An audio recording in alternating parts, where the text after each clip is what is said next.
ਢੀਠ ਹੋ ਗਈਆਂ ਨੇ ਸਰਕਾਰਾਂ। ਇਹ ਕਿਸ ਦਾ ਕਹਿਣਾ ਨਹੀਂ ਮੰਨਦੀ। ਇਹਦਾ ਇੱਕੋ ਇੱਕ ਹੱਲ ਹੈ, ਧਰਨੇ।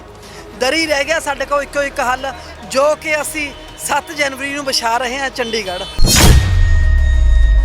ਜਿਹੜੀਆਂ ਖੱਬੇ ਪੱਕੀ ਧਿਰਾਂ ਨੇ ਜਾਤਾਂ ਬੈਠਦੀਆਂ ਨੇ ਸੱਥ ਦੇ ਵਿੱਚ, ਜਦੋਂ ਉਹਨਾਂ ਦੀ ਆਵਾਜ਼ ਹੁੰਦੀ ਹੈ ਵੀ ਹਾਂ ਸਿੰਘ ਰਿਹਾ ਹੋਣੇ ਚਾਹੀਦੇ ਨੇ, ਜਦੋਂ ਉਹਨਾਂ ਦੇ ਹੱਥ ਵਿੱਚ ਮੈਕ ਹੁੰਦਾ ਤਾਂ ਉਹ ਆਪਦੀ ਈਗੋ ਦਿਖਾਉਂਦੀਆਂ ਨੇ। ਦੇਖੋ ਦੀਪ ਸਿੱਧੂ ਸਾਡੇ 'ਚ ਨਹੀਂ ਰਿਹਾ ਹੈਗਾ, ਪਰ ਮਤਲਬ ਅਸੀਂ ਉਸੇ ਲੀਹ ਦੇ ਉੱਤੇ ਫੇਰ ਦੁਬਾਰਾ ਖੜੇ ਹਾਂ। ਅਸੀਂ ਚਾਹੁੰਦੇ ਹਾਂ ਵੀ ਜੋ ਰਾਜਪਾਲ ਨੇ ਸਾਡੇ ਨਾਲ ਵਾਅਦਾ ਕੀਤਾ ਸੀਗਾ ਉਹਨੂੰ ਨਿਭਾਵੇ। ਇਹ ਮਤਲਬ ਛੋਟੀ ਜਿਹੜੀ ਮਤਲਬ ਕੌਮਾਂ ਨੇ, ਜਿਵੇਂ ਸਿੱਖ ਹੋ ਗਏ ਜਾਂ ਮੁਸਲਿਮ ਹੋ ਗਏ, ਇਹ ਸਾਨੂੰ ਚੰਗਾ ਨਹੀਂ ਸਮਝਦੇ ਹੈਗੇ। ਬਿਲਸਿਕ ਬਾਨੋ ਨਾਲ ਕਿੱਡਾ ਮਤਲਬ ਘਟੀਆ ਇਹਨਾਂ ਨੇ ਕੰਮ ਕੀਤਾ ਸੀਗਾ, ਕਿੱਡਾ ਅਤਿਆਚਾਰ ਹੋਇਆ ਸੀ। ਉਹਦੇ ਬੱਚੇ ਨੂੰ ਉਹਦੇ ਪੇਟ ਦੇ ਵਿੱਚੋਂ ਕੱਢ ਕੇ ਮਾਰ ਦਿੱਤਾ ਗਿਆ ਸੀਗਾ, ਪਰ ਇਹਨਾਂ ਨੇ ਉਹ ਵੀ ਰਿਹਾ ਕਰਤੇ। ਸਾਡੇ ਸਿੰਘਾਂ ਨੇ ਕਿਸ ਦਾ ਕੀ ਵਿਗਾੜਿਆ? ਉਹਨਾਂ ਨੇ ਸਿਰਫ ਆਪਣੇ ਧਰਮ ਦੀ ਰਾਖੀ ਕੀਤੀ ਹੈ, ਆਪਣੇ ਅਕਾਲ ਤਖਤ ਦੀ ਰਾਖੀ ਕੀਤੀ ਹੈ, ਆਪਣੇ ਪੰਜਾਬ ਦੀ ਰਾਖੀ ਕੀਤੀ ਹੈ। ਇਸ ਤੋਂ ਵੱਧ ਉਹਨਾਂ ਦਾ ਕੋਈ ਦੋਸ਼ ਨਹੀਂ ਹੈਗਾ। ਬੰਦੀ ਸਿੰਘਾਂ ਦੀ ਰਿਹਾਈ ਨੂੰ ਲੈ ਕੇ ਲੰਬੇ ਸਮੇਂ ਤੋਂ ਆਵਾਮ ਦੀਆਂ ਮੰਗ ਰਹੀ ਹੈ ਕਿ ਬੰਦੀ ਸਿੰਘਾਂ ਦੀ ਰਿਹਾਈ ਕੀਤੀ ਜਾਣੀ ਚਾਹੀਦੀ ਹੈ। ਜਿਹੜੇ ਲੋਕ ਸਰਕਾਰ ਦੇ ਵੱਲੋਂ ਦਿੱਤੀਆਂ ਹੋਈਆਂ ਸਜ਼ਾਵਾਂ ਨੂੰ ਪੂਰੀਆਂ ਕਰ ਚੁੱਕੇ ਆ, ਪਰ ਅਜੇ ਤੱਕ ਬੰਦੀ ਸਿੰਘਾਂ ਦੀ ਰਿਹਾਈ ਨਹੀਂ ਕੀਤੀ ਜਾ ਰਹੀ। ਤਾਂ ਇਸ ਨੂੰ ਲੈ ਕੇ 7 ਜਨਵਰੀ ਦਾ ਸਮਾਂ ਵੀ ਤੈਅ ਕੀਤਾ ਗਿਆ ਚੰਡੀਗੜ੍ਹ ਦੇ ਵਿੱਚ ਕਿ ਬੰਦੀ ਸਿੰਘਾਂ ਦੀ ਰਿਹਾਈ ਵਾਸਤੇ ਪੱਕਾ ਮੋਰਚਾ ਲਗਾਇਆ ਜਾ ਰਿਹਾ ਹੈ। ਤਾਂ ਇਸੇ ਨੂੰ ਲੈ ਕੇ ਸ੍ਰੀ ਫਤਿਹਗੜ੍ਹ ਸਾਹਿਬ ਦੀ ਪਾਵਨ ਧਰਤੀ ਦੇ ਉੱਪਰ ਸੁਨੇਹਾ ਦਿੱਤਾ ਜਾ ਰਿਹਾ ਆਵਾਮ ਨੂੰ ਇਕੱਤਰ ਹੋਣ ਵਾਸਤੇ। ਤਾਂ ਸਾਡੇ ਨਾਲ ਬੀਬੀ ਗੁਰਜੀਤ ਕੌਰ ਨੇ, ਉਹਨਾਂ ਦੇ ਨਾਲ ਗੱਲਬਾਤ ਕਰਦੇ ਹਾਂ। ਵਾਹਿਗੁਰੂ ਜੀ ਕਾ ਖਾਲਸਾ, ਵਾਹਿਗੁਰੂ ਜੀ ਕਾ ਖਾਲਸਾ, ਵਾਹਿਗੁਰੂ ਜੀ ਕੀ ਫਤਿਹ ਜੀ। ਬੀਬੀ ਜੀ, ਬੰਦੀ ਸਿੰਘਾਂ ਦੀ ਰਿਹਾਈ ਨੂੰ ਲੈ ਕੇ ਕਿਸ ਤਰੀਕੇ ਦੇ ਪੈਂਤੜੇ ਉਲੀਕੇ ਜਾ ਰਹੇ ਨੇ, ਰੂਪ ਰੇਖਾ ਕਿਸ ਤਰੀਕੇ ਦੀ ਹੋਏਗੀ, ਥੋੜਾ ਦੱਸ ਦਿਓ ਜੀ। ਦੇਖੋ ਜੀ, ਹੁਣ ਜਿਹੜਾ ਸਰਕਾਰਾਂ ਨੇ ਮਤਲਬ ਕੰਮ ਫੜ ਰੱਖਿਆ, ਢੀਠ ਹੋ ਗਈਆਂ ਨੇ ਸਰਕਾਰਾਂ। ਇਹ ਕਿਸ ਦਾ ਕਹਿਣਾ ਨਹੀਂ ਮੰਨਦੀ। ਇਹਦਾ ਇੱਕੋ ਇੱਕ ਹੱਲ ਹੈ, ਧਰਨੇ। ਦਰੀ ਰਹਿ ਗਿਆ ਸਾਡੇ ਕੋਲ ਇੱਕੋ ਇੱਕ ਹੱਲ, ਜੋ ਕਿ ਅਸੀਂ 7 ਜਨਵਰੀ ਨੂੰ ਵਿਛਾ ਰਹੇ ਹਾਂ ਚੰਡੀਗੜ੍ਹ। ਉੱਥੇ ਮਤਲਬ ਪੱਕਾ ਮੋਰਚਾ ਲਾਵਾਂਗੇ ਜਦ ਤੱਕ ਸਾਡੇ ਸਿੰਘ ਰਿਹਾ ਨਹੀਂ ਹੋ ਜਾਂਦੇ।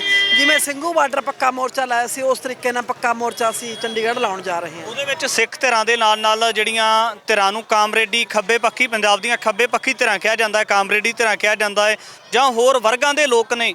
ਬੰਦੀ ਸਿੰਘਾਂ ਦੀ ਰਿਹਾਈ ਦਾ ਮਸਲਾ ਹੈ, ਕਾਨੂੰਨੀ ਅਰਚਨਾ ਨੇ ਉਹ ਵੀ ਦੂਰ ਹੋ ਚੁੱਕੀਆਂ ਨੇ ਵਕੀਲਾਂ ਦੇ ਮੁਤਾਬਕ, ਕਿ ਉਹ ਜਿਹੜੀਆਂ ਖੱਬੇ ਪੱਖੀ ਧਿਰਾਂ ਨੇ ਉਹ ਵੀ ਸਾਥ ਦੇਣਗੀਆਂ। ਦੇਖੋ ਜੀ, ਸਾਡਾ ਸਾਰੇ ਪੰਜਾਬ ਨੂੰ ਸੱਦਾ ਹੈ ਵੀ ਸਾਰਾ ਪੰਜਾਬ ਆਵੇ। ਜਿਹੜੀਆਂ ਖੱਬੇ ਪੱਕੀ ਧਿਰਾਂ ਨੇ ਜਾਤਾਂ ਬੈਠਦੀਆਂ ਨੇ ਸੱਥ ਦੇ ਵਿੱਚ, ਜਦੋਂ ਉਹਨਾਂ ਦੀ ਆਵਾਜ਼ ਹੁੰਦੀ ਹੈ ਵੀ ਹਾਂ ਸਿੰਘ ਰਿਹਾ ਹੋਣੇ ਚਾਹੀਦੇ ਨੇ, ਜਦੋਂ ਉਹਨਾਂ ਦੇ ਹੱਥ ਵਿੱਚ ਮੈਕ ਹੁੰਦਾ ਤਾਂ ਉਹ ਆਪਦੀ ਈਗੋ ਦਿਖਾਉਂਦੀਆਂ ਨੇ। ਪਰ ਸਾਡਾ ਸਾਰੇ ਪੰਜਾਬ ਨੂੰ ਸੱਦਾ ਹੈ। ਬੰਦੀ ਸਿੰਘਾਂ ਦੇ ਮਾਮਲੇ ਦੇ ਵਿੱਚ ਸਾਡਾ ਕੋਈ ਕਿਸੇ ਨਾਲ ਫਰਕ ਨਹੀਂ ਹੈਗਾ। ਅਸੀਂ ਸਭ ਨੂੰ ਸੱਦਾ ਦੇ ਰਹੇ ਹਾਂ ਵੀ ਸਾਰੇ ਆਉਣ। ਹੋ ਸਕਦਾ ਮਤਲਬ ਉਹ ਵੀ ਸਾਡੇ ਨਾਲ ਆਉਣ। ਹਾਂਜੀ। ਹੋਰ ਕਿਸ ਤਰੀਕੇ ਦੇ ਨਾਲ ਜਿਹੜਾ ਆਵਾਮ ਤੱਕ ਜਿਹੜੇ ਲੋਕ ਚਾਹੁੰਦੇ ਨੇ ਕਿ ਬੰਦੀ ਸਿੰਘਾਂ ਦੀ ਰਿਹਾਈ ਹੋਣੀ ਚਾਹੀਦੀ ਹੈ? ਫਤਿਹਗੜ੍ਹ ਸਾਹਿਬ ਦੀ ਧਰਤੀ ਤੇ ਖੜੇ ਆ, ਇੱਥੋਂ ਮਾਰਚ ਵੀ ਨਿਕਲਦੇ ਰਹੇ ਚੰਡੀਗੜ੍ਹ ਤੱਕ ਕਿ ਉਹਨਾਂ ਦੀ ਰਿਹਾਈ ਜਲਦੀ ਤੋਂ ਜਲਦੀ ਕੀਤੀ ਜਾਣੀ ਚਾਹੀਦੀ ਹੈ। ਰਾਜਪਾਲ ਦੇ ਨਾਲ ਮੀਟਿੰਗ ਹੁੰਦੀ ਹੈ, ਵਿਸ਼ਵਾਸ ਦਿਵਾਉਂਦੇ ਨੇ ਕਿ ਜਲਦੀ ਇਹ ਜਿਹੜਾ ਨੋਟੀਫਿਕੇਸ਼ਨ ਜਾਰੀ ਕੀਤਾ ਜਾਊ, ਰਿਹਾਈ ਕੀਤੀ ਜਾਊਗੀ, ਪਰ ਅਜੇ ਤੱਕ ਰਿਹਾਈ ਨਾ ਹੋਣੀ। ਜਿਹੜਾ ਅਸੀਂ ਫਤਿਹ ਮਾਰਚ ਪਹਿਲਾਂ ਕੱਢਿਆ ਸੀਗਾ ਬੰਦੀ ਸਿੰਘਾਂ ਦੇ ਲਈ, ਉਹਦੇ ਵਿੱਚ ਦੀਪ ਸਿੱਧੂ ਸੀਗਾ ਸਾਡੇ ਨਾਲ। ਦੀਪ ਸਿੱਧੂ ਇੱਕ ਸੁਲਝਿਆ ਹੋਇਆ ਵਕੀਲ ਸੀਗਾ। ਉਹਨੂੰ ਰਾਜਪਾਲ ਨੇ ਮਤਲਬ ਇਹ ਕਹਿ ਕੇ ਤੋੜਤਾ ਵੀ ਹਾਂ ਅਸੀਂ ਕਰਾਂਗੇ। ਦੇਖੋ ਦੀਪ ਸਿੱਧੂ ਸਾਡੇ 'ਚ ਨਹੀਂ ਰਿਹਾ ਹੈਗਾ, ਪਰ ਮਤਲਬ ਅਸੀਂ ਉਸੇ ਲੀਹ ਦੇ ਉੱਤੇ ਫੇਰ ਦੁਬਾਰਾ ਖੜੇ ਹਾਂ। ਅਸੀਂ ਚਾਹੁੰਦੇ ਹਾਂ ਵੀ ਜੋ ਰਾਜਪਾਲ ਨੇ ਸਾਡੇ ਨਾਲ ਵਾਅਦਾ ਕੀਤਾ ਸੀਗਾ ਉਹਨੂੰ ਨਿਭਾਵੇ। ਜੇ ਸਾਡਾ ਦੀਪ ਨਹੀਂ ਰਿਹਾ ਤਾਂ ਮਤਲਬ ਉਹ ਕੀਤੇ ਹੋਏ ਵਾਅਦੇ, ਰਾਜਪਾਲ ਤਾਂ ਹੈਗਾ ਨਾ, ਮਤਲਬ ਉਹ ਨਿਭਾਵੇ ਉਸ ਚੀਜ਼ ਨੂੰ। ਤੇ ਜਿਹੜੀ ਤੁਸੀਂ ਗੱਲ ਕਹੀ ਆ ਵੀ ਮਤਲਬ ਇਸ ਚੀਜ਼ ਨੂੰ ਕਿਵੇਂ ਦਾ ਬੱਚਾ ਪੰਜਾਬ ਦਾ ਚਾਹੁੰਦਾ ਵੀ ਬੰਦੀ ਸਿੰਘ ਰਿਹਾ ਹੋਣ। ਹਰ ਇੱਕ ਮਤਲਬ ਵਰਗ ਦੀ ਇਹੀ ਮੰਗ ਹੈ ਵੀ ਸਾਡੇ ਬੰਦੀ ਸਿੰਘ ਰਿਹਾ ਹੋਣੇ ਚਾਹੀਦੇ ਨੇ। ਜੇ ਆਪਾਂ ਰਾਜੀਵ ਗਾਂਧੀ ਦੇ ਕਾਤਲਾਂ ਨੂੰ ਲੈ ਕੇ ਗੱਲ ਕਰੀਏ, ਜਾਂ ਬਿਲਕਿਸ ਬਾਨੋ ਦੇ ਕਾਤਲਾਂ ਦੀ ਗੱਲ ਚੱਲਦੀ ਹੈ, ਉਹਨਾਂ ਨੂੰ ਸਰਕਾਰ ਦੇ ਵੱਲੋਂ ਕੀਤੀ ਹੋਈ ਜਿਹੜੀ ਕੋਰਟ ਦੇ ਵੱਲੋਂ ਸਜ਼ਾ ਤੈਅ ਕੀਤੀ ਹੋਈ ਹੈ, ਉਹਦੇ ਤੋਂ ਪਹਿਲਾਂ ਤਰਸ ਦੇ ਆਧਾਰ 'ਤੇ ਰਿਹਾਈ ਦੇ ਦਿੱਤੀ ਜਾਂਦੀ ਹੈ। ਪਰ ਬੰਦੀ ਸਿੰਘਾਂ ਦੀ ਸਜ਼ਾ ਪੂਰੀ ਹੋਣ ਦੇ ਬਾਵਜੂਦ ਵੀ ਰਿਹਾਈ ਨਾ ਦੇਣੀ, ਕੀ ਸਮਝਿਆ ਜਾਵੇ ਇਸ ਗੱਲ? ਦੇਖੋ ਜੀ, ਜਿਹੜੀ ਮੋਦੀ ਸਰਕਾਰ ਹੈ ਇਹ ਕਹਿੰਦੇ ਅਸੀਂ ਹਿੰਦੂ ਰਾਸ਼ਟਰ ਬਣਾਉਣਾ। ਹਿੰਦੂ ਰਾਸ਼ਟਰ ਇਹ ਬਣਾ ਰਹੇ ਨੇ, ਹਿੰਦੂ ਰਾਸ਼ਟਰ ਦੀ ਇਹ ਗੱਲ ਕਰਦੇ ਨੇ। ਤੇ ਦੂਜਾ, ਇਹ ਭਾਜਪਾ ਦੀ ਸਰਕਾਰ ਹੈ। ਜਿਹੜਾ ਰਾਜੀਵ ਗਾਂਧੀ ਸੀਗਾ ਉਹ ਸੀ ਕਾਂਗਰਸ ਦਾ, ਠੀਕ ਹੈ। ਇਹਨਾਂ ਨੇ ਆਪਣੇ ਬੰਦੇ ਰਿਹਾ ਕਰ ਲਏ ਨੇ ਤੇ ਉੱਥੇ ਆਪਣੀ ਸਰਕਾਰ ਬਣਾਉਣ ਦੀ ਕੋਸ਼ਿਸ਼ ਕਰ ਰਹੇ ਨੇ। ਉਸ ਸਟੇਟ ਦੇ ਵਿੱਚ ਆਪਣੇ ਪੈਰ ਜਮਾ ਰਹੇ ਨੇ। ਦੂਸਰੀ ਜਿਹੜੀ ਬਿਲਸਿਕ ਬਾਨੋ ਵਾਲੀ ਗੱਲ ਹੈ, ਇਹ ਕਹਿੰਦੇ ਨੇ ਅਸੀਂ ਹਿੰਦੂ ਰਾਸ਼ਟਰ ਬਣਾਉਣਾ। ਇਹ ਮਤਲਬ ਛੋਟੀ ਜਿਹੜੀ ਮਤਲਬ ਕੌਮਾਂ ਨੇ ਜਿਵੇਂ ਸਿੱਖ ਹੋ ਗਏ ਜਾਂ ਮੁਸਲਿਮ ਹੋ ਗਏ, ਇਹ ਸਾਨੂੰ ਚੰਗਾ ਨਹੀਂ ਸਮਝਦੇ ਹੈਗੇ। ਇਸ ਕਰਕੇ ਬਿਲਸਿਕ ਬਾਨੋ ਨਾਲ ਕਿੱਡਾ ਮਤਲਬ ਘਟੀਆ ਇਹਨਾਂ ਨੇ ਕੰਮ ਕੀਤਾ ਸੀਗਾ, ਕਿੱਡਾ ਅਤਿਆਚਾਰ ਹੋਇਆ ਸੀ। ਉਹਦੇ ਬੱਚੇ ਨੂੰ ਉਹਦੇ ਪੇਟ ਦੇ ਵਿੱਚੋਂ ਕੱਢ ਕੇ ਮਾਰ ਦਿੱਤਾ ਗਿਆ ਸੀਗਾ। ਮੇਰੇ ਖਿਆਲ ਦੇ ਵਿੱਚ ਦੁਨੀਆ ਦੇ ਵਿੱਚ ਇਸ ਤੋਂ ਕਰੂਰ ਕੋਈ ਚੀਜ਼ ਨਹੀਂ ਹੋਈ ਹੋਣੀ, ਪਰ ਇਹਨਾਂ ਨੇ ਉਹ ਵੀ ਰਿਹਾ ਕਰਤੇ। ਸਾਡੇ ਸਿੰਘਾਂ ਨੇ ਕਿਸ ਦਾ ਕੀ ਵਿਗਾੜਿਆ? ਉਹਨਾਂ ਨੇ ਸਿਰਫ ਆਪਣੇ ਧਰਮ ਦੀ ਰਾਖੀ ਕੀਤੀ ਹੈ, ਆਪਣੇ ਅਕਾਲ ਤਖਤ ਦੀ ਰਾਖੀ ਕੀਤੀ ਹੈ, ਆਪਣੇ ਪੰਜਾਬ ਦੀ ਰਾਖੀ ਕੀਤੀ ਹੈ। ਇਸ ਤੋਂ ਵੱਧ ਉਹਨਾਂ ਦਾ ਕੋਈ ਦੋਸ਼ ਨਹੀਂ ਹੈਗਾ। ਕੋਈ ਵੀ ਜਦੋਂ ਐਜੀਟੇਸ਼ਨ ਚੱਲਦਾ ਹੈ ਜਾਂ ਮੋਰਚੇ ਲੱਗਦੇ ਨੇ ਤਾਂ ਲੋਕਾਂ ਦੀ ਬਹੁਤ ਵੱਡੀ ਭੂਮਿਕਾ ਹੁੰਦੀ ਹੈ। ਤਾਂ ਸਭ ਤੋਂ ਪਹਿਲਾਂ ਵੱਡਾ ਸਵਾਲ ਬਣ ਜਾਂਦਾ ਹੈ ਕਿ ਪਿਛਲੇ ਸਮੇਂ ਦੇ ਦਰਮਿਆਨ ਇਹ ਵੀ ਇਤਰਾ ਰਿਹਾ ਕਿ ਲੋਕ ਇਕੱਤਰ ਨਹੀਂ ਹੁੰਦੇ, ਲਾਮਬੰਦ ਨਹੀਂ ਹੁੰਦੇ। ਲੋਕਾਂ ਨੂੰ ਲਾਮਬੰਦ ਕਰਨ ਵਾਸਤੇ, ਆਵਾਮ ਨੂੰ ਇਕੱਠਿਆਂ ਕਰਨ ਵਾਸਤੇ ਕਿਸ ਤਰੀਕੇ ਦੇ ਰਸਤੇ ਅਖਤਿਆਰ ਕਰ ਰਹੇ ਹੋ ਤੁਸੀਂ? ਦੇਖੋ ਜੀ, ਇਹ ਮਤਲਬ ਕਹਿਣ ਦੀਆਂ ਗੱਲਾਂ ਨੇ ਵੀ ਇਕੱਠੇ ਨਹੀਂ ਹੁੰਦੇ। ਜਿੱਥੇ ਪੰਥ ਦਾ ਮਸਲਾ ਜਾਂ ਪੰਜਾਬ ਦਾ ਮਸਲਾ ਹੈ, ਉੱਥੇ ਸਾਰਾ ਪੰਜਾਬ ਇੱਕ ਹੈ। ਸਾਰੇ ਸਿੱਖ ਮਤਲਬ ਜਿਹੜੀ ਮਰਜ਼ੀ ਜਥੇਬੰਦੀ ਹੈ, ਜੇ ਬੰਦੀ ਸਿੰਘਾਂ ਦਾ ਮਾਮਲਾ ਹੁੰਦਾ ਜਾਂ ਪੰਥ ਦੀ ਕੋਈ ਭੀੜ ਆਉਂਦੀ ਹੈ, ਉੱਥੇ ਸਾਰੇ ਇੱਕ ਨੇ। ਉੱਥੇ ਕੋਈ ਵੀ ਮਤਲਬ ਉਹ ਨਹੀਂ ਕੀਤੀ ਜਾਂਦੀ, ਦੁਆਸ਼ ਭਾਵਨਾ ਉੱਥੇ ਨਹੀਂ ਪੈਦਾ ਹੁੰਦੀ ਹੈਗੀ। ਤੇ ਦੀਪ ਸਿੱਧੂ ਨੇ ਜਦੋਂ ਫਤਿਹ ਮਾਰਚ ਕੀਤਾ ਸੀਗਾ, ਸਾਰੀ ਚੰਡੀਗੜ੍ਹ ਘੇਰ ਲਈ ਸੀਗੀ। ਇਹ ਤਾਂ ਸਿਰਫ ਇਹੀ ਲੋਕ ਰੌਲਾ ਪਾਉਂਦੇ ਨੇ ਵੀ ਹਾਂ ਇਕੱਠ ਨਹੀਂ ਹੁੰਦਾ, ਇਕੱਠ ਨਹੀਂ ਹੁੰਦਾ। ਇਕੱਠ ਪੂਰਾ ਹੁੰਦਾ। ਪੰਜਾਬ ਦੀ ਰਾਸ਼ਟਰੀ ਸੱਤਾਧਾਰੀ ਧਿਰ ਦੀ ਗੱਲ ਕਰੀਏ, ਆਮ ਆਦਮੀ ਪਾਰਟੀ ਦੀ ਅਗਵਾਈ ਵਾਲੀ ਪੰਜਾਬ ਸਰਕਾਰ ਹੈ। ਕੀ ਲੱਗਦਾ ਕਿ ਬੰਦੀ ਸਿੰਘਾਂ ਦੀ ਰਿਹਾਈ ਕਰਵਾਉਣ ਨੂੰ ਲੈ ਕੇ ਉਹ ਵੀ ਲੋਕ ਦਾਅਵੇ ਕਰਦੇ ਰਹੇ ਨੇ, ਆਪ ਸੁਪਰੀਮੋ ਅਰਵਿੰਦ ਕੇਜਰੀਵਾਲ ਦਾਅਵੇ ਕਰਦੇ ਰਹੇ ਨੇ, ਉਹ ਕਿੰਨਾ ਕੁ ਜਿਹੜੀ ਪੰਜਾਬ ਦੀ ਸਰਕਾਰ ਹੈ ਕਿੰਨਾ ਕੁ ਸੁਹਿਰਦ ਨਜ਼ਰ ਆਉਂਦੀ ਹੈ ਬੰਦੀ ਸਿੰਘਾਂ ਦੀ ਰਿਹਾਈ ਨੂੰ ਲੈ ਕੇ?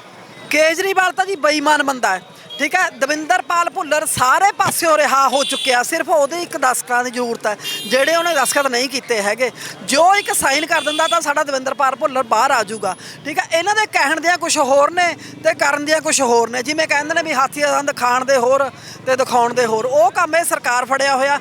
ਬੰਦੀ ਸਿੰਘਾਂ ਦੇ ਮਾਮਲੇ ਨੂੰ ਲੈ ਕੇ, ਬੇਅਦਬੀ ਦੇ ਮਾਮਲੇ ਨੂੰ ਲੈ ਕੇ ਸਰਕਾਰ ਆਈ ਸੀਗੀ, ਪਰ ਇਹ ਸਰਕਾਰ ਹਰ ਫਰੰਟ ਤੇ ਫੇਲ ਹੋਈ ਹੈ।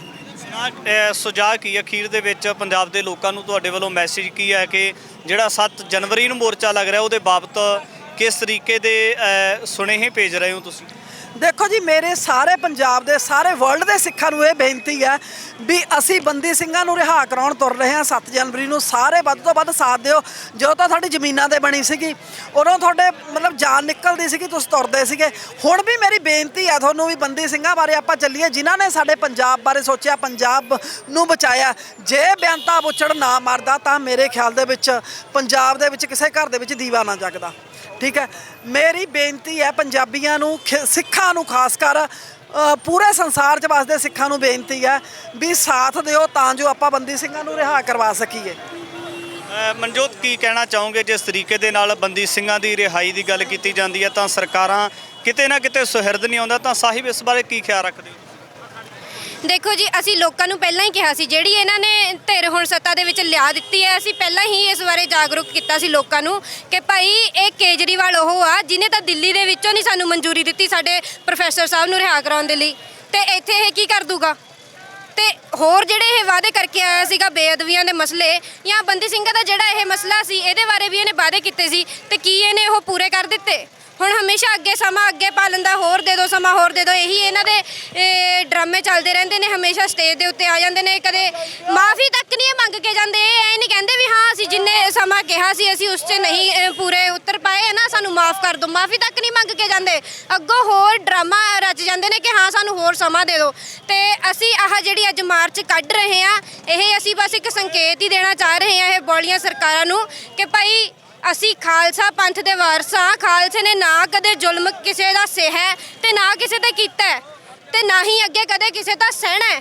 ਸੋ ਜਿਹੜਾ ਤਾਂ ਇੰਡੀਆ ਦੀ ਨਿਗਾਹ ਦੇ ਵਿੱਚ ਕ੍ਰਾਈਮ ਹੈ ਵੀ ਜੋ ਸਾਡੇ ਬੰਦੀ ਸਿੰਘਾਂ ਨੇ, ਜਿਵੇਂ ਉਹਦੀ ਇੰਡੀਆ ਦੀ ਨਿਗਾਹ ਦੇ ਵਿੱਚ ਕ੍ਰਾਈਮ ਹੈ, ਤੇ ਉਹਦੀ ਜਿਹੜੀ ਬਣਦੀ ਸਜ਼ਾ ਹੈ ਉਹ ਸਾਡੇ ਸਿੰਘਾਂ ਨੇ ਪੂਰੀ ਵੀ ਕਰ ਲਈ ਹੈ, ਉਹਦੀ ਸਜ਼ਾ ਵੀ ਕੱਟ ਲਈ। ਇਹ ਨਹੀਂ ਕੀਤਾ ਵੀ ਅਸੀਂ ਇੱਥੋਂ ਕੁਝ ਕਰਤਾ ਤੇ ਅਸੀਂ ਭੱਜ ਗਏ ਹਾਂ, ਉੱਥੇ ਖੜੇ ਆ, ਡਟੇ ਆ, ਸਜ਼ਾ ਵੀ ਆਪਣੀ ਪੂਰੀ ਕੀਤੀ ਹੈ। ਤੇ ਉਸ ਤੋਂ ਬਾਅਦ ਹੁਣ ਇਹ ਸਾਡੇ ਸਿੰਘਾਂ ਨੂੰ ਜੇਲ੍ਹਾਂ ਦੇ ਵਿੱਚ ਤਾੜ ਕੇ ਸਾਨੂੰ ਇਹ ਦਿਖਾਉਣਾ ਚਾਹੁੰਦੇ ਨੇ, ਸਾਡੀ ਨਵੀਂ ਪਨੀਰੀ ਦੇ ਵਿੱਚ ਹੀਣ ਭਾਵਨਾ, ਇੱਕ ਡਰ ਪੈਦਾ ਕਰਨਾ ਚਾਹੁੰਦੇ ਨੇ ਕਿ ਹਾਂ ਤੁਸੀਂ ਸਿੱਖੋ, ਅਸੀਂ ਤੁਹਾਨੂੰ ਦਬਾ ਕੇ ਰੱਖਾਂਗੇ, ਪਰ ਅਸੀਂ ਇਹ ਨਹੀਂ ਹੋਣ ਦੇਵਾਂਗੇ। ਅਕਾਲੀ ਦਲ ਬਾਦਲ ਦੀ ਗੱਲ ਕੀਤੀ ਜਾਂਦੀ ਹੈ ਕਿ ਉਹ ਬੰਦੀ ਸਿੰਘਾਂ ਦੀ ਰਿਹਾਈ ਨੂੰ ਲੈ ਕੇ ਦਸਤਖਤ ਦੀ ਮੁਹਿੰਮ ਜਿਹੜੀ ਸ਼੍ਰੋਮਣੀ ਗੁਰਦੁਆਰਾ ਪ੍ਰਬੰਧਕ ਕਮੇਟੀ ਨੂੰ ਸੁਨੇਹੇ ਦਿੱਤੇ ਜਾ ਰਹੇ ਕਿ ਸ਼ੁਰੂ ਕਰੋ, ਉਹ ਸ਼ੁਰੂ ਵੀ ਕੀਤੀ ਹੋਈ ਹੈ। ਲੱਗਦਾ ਹੈ ਅਕਾਲੀ ਦਲ ਬਾਦਲ ਹੈ ਜਿਹੜਾ ਬੰਦੀ ਸਿੰਘਾਂ ਦੀ ਰਿਹਾਈ ਨੂੰ ਲੈ ਕੇ ਸੁਹਿਰਦ ਆਉਂਦੇ, ਤਾਂ ਕੁਝ ਲੋਕਾਂ ਦੇ ਵੱਲੋਂ ਇਹ ਵੀ ਸਵਾਲ ਕੀਤੇ ਜਾਂਦੇ ਨੇ ਕਿ ਜਦੋਂ ਬੀਜੇਪੀ ਦੇ ਨਾਲ ਗੱਠਜੋੜ ਸੀ ਉਸ ਵੇਲੇ ਮੁੱਦੇ ਕਿਉਂ ਨਾ ਚੁੱਕੇ ਜਿਹੜੇ ਇਸ ਵੇਲੇ ਸੱਤਾਹੀਨ ਚੁੱਕੇ ਜਾ ਰਹੇ?